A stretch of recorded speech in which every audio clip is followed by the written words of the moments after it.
আসসালামু আলাইকুম।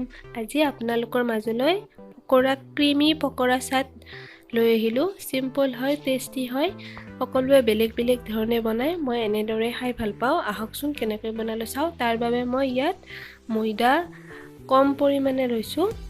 তাৰ লগত ধনিয়া পাত আৰু পিঁয়াজৰ পাত অলপ বেছি পৰিমাণে লৈছোঁ।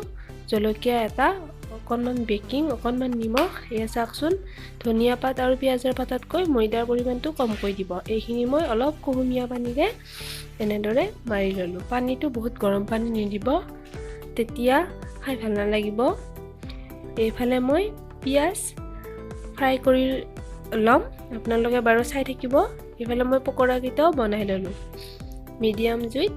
এয়া পকৰাকেইটা বনাই লোৱাৰ পিছত এইফালে মই এইখিনি ৰেডি কৰি ল'লোঁ। এয়া চাওকচোন, পিঁয়াজটো এনেদৰে ফ্ৰাই কৰিব, অলপ লাহি হোৱাকৈ, বহুত মচমচীয়াকৈ ফ্ৰাই নকৰিব, তেতিয়া খাবলৈ ভাল নালাগিব।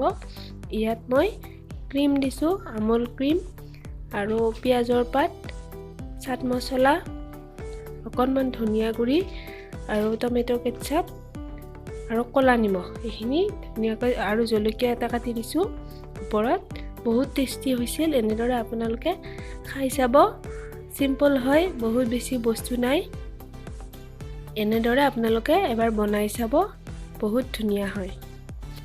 আৰু মোৰ নতুন ৰেচিপিৰ বাবে মোৰ চেনেলটো ছাবস্ক্ৰাইব কৰি থ'ব।